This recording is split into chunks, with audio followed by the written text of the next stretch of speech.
I think AI is going to completely shift the narrative, and then from then on, you're going to be dealing with disinformation on just a vast scale of impossible to decipher. You're not going to, I watched a video today of Joe Biden talking about some girl's ass. It wasn't real. Yeah. But it's like, here, I'll send it to Jamie so we can play it, because it's so crazy, like what they can do now. It's just, how long before it's absolutely impossible to detect? How long before you have no idea what's real and what's not real? It's not that long from now.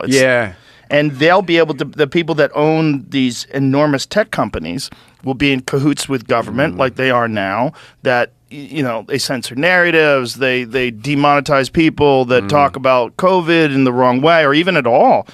They're going to do that same kind of thing, and they're going to do that same kind of thing with whatever they want to highlight, like any narrative they want to highlight.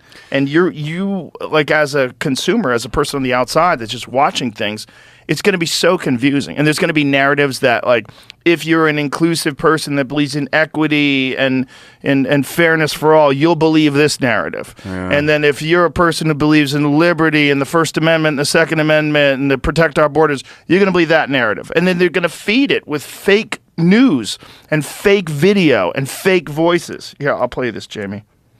Here you go.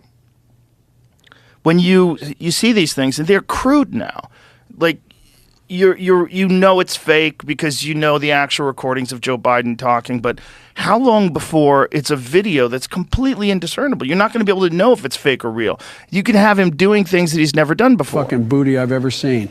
God damn, that shit was huge. I could barely believe my eyes, man. I had to cool myself off with a chocolate chip ice cream cone from Ben & Jerry's. Shit was actually fire. No pun intended. My buddy Kevin from the Secret Service then brought me to the White House to sign some more shit. It was probably more money for Zelensky in Ukraine, but I didn't really give a fuck. Remember to keep it real and vote for me in 2024. Swipe it.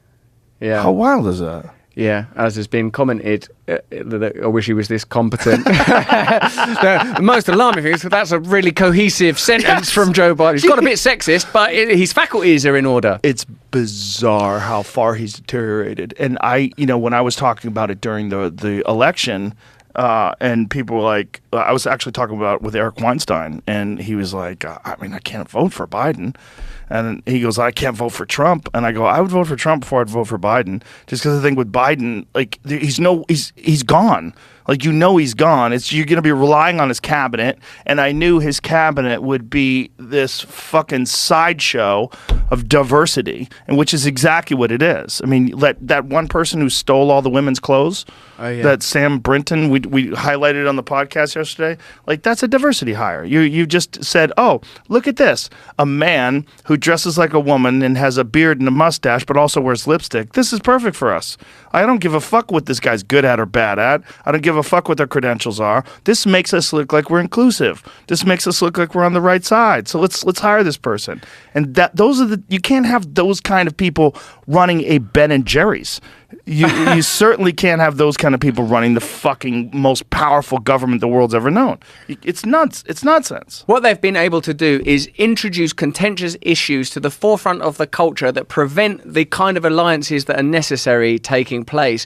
The reason that when I'm over here, I'm having conversations, in addition to the great privilege of coming on your show with, like, going on Bill Maher or going on to Tucker or Ben Shapiro, is because I feel like there's got to be a new conversation around politics. We can't just stay in these little camps. Now, like, every day, I feel sometimes that Joe Biden is the perfect president for the time because he's like the perfect metaphor of what it is. This system is over. And for all of the talk of diversity, what have you got? You've got a career politician, white male, that's falling apart before your very eyes. It's telling you that it's bullshit. And that they'll put people in positions in order to carry that narrative, but for no other reason, because I don't truly believe that they deeply care about those ideas. And even if they do deeply care, the decisions they're making are decisions that are in alignment with the agenda of Raytheon, Lockheed Martin, with centralized banking authority. It's not going to change the world for any of them. They've managed to make ordinary American people hate one another, like on the basis of a 50-50 split. You can't criminalise half of a country and say that they're far-right fascists any more than you can say that, in my view, extreme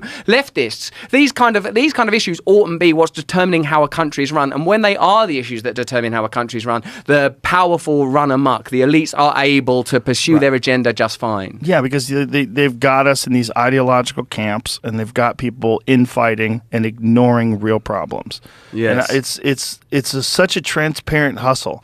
It's so obvious to see how it's being set up and how easy it is to get people to fall in line with it.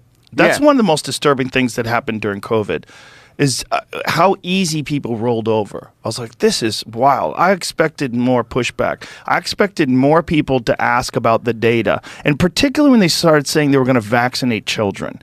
I expected more people to go, hey, what's the fucking data on kids? Or when they were telling people to vaccinate pregnant women.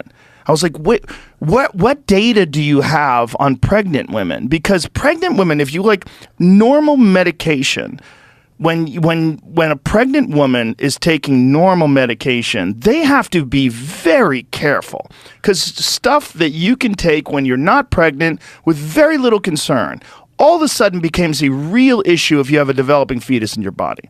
It's a giant issue. You're a father, you know what it's like when your wife goes through that. It's kind of crazy, because there's real concern. Like, you can't take this, you can't drink, you can't smoke, you can't this, you can't that. You shouldn't take stem cells, you shouldn't take nootropics. There's so many different things. But yet this vaccine with zero testing on any pregnant people was fine. Wasn't it worrying that when you're encouraged, when you're layman's speculation, like the speculation of people that have not been to university, and they're like, hey, but hold on, you're not going to get pregnant women volunteering for clinical trials, so there's no way you could have tested this on. Hey, hold on, you can't know what's going to happen 5 years down the line because you've not had a 5-year time frame unless you were preparing this thing 5 years ago. In which case, how come you were preparing this thing 5 years ago? The kind of speculations that were being had conversationally in spaces like this one have proven to be true. You can't validate it. Children aren't doing clinical trials. Turns out they didn't do clinical trials for transmission or have any viable data that it stopped transmission. It was like that's one of the things that alarmed me most is how easy people rolled over to an authoritarian edict in countries like mine and yours, where it was assumed that wouldn't happen. I remember the narrative being, when the stuff was going on in China, good luck trying that stuff in the United States. Right. But and then they pulled it off. If If you amplify fear, I feel like it might be like with how it is on an individual level, although it's always hard to scale what affects you as an individual to what affects a bloody planet.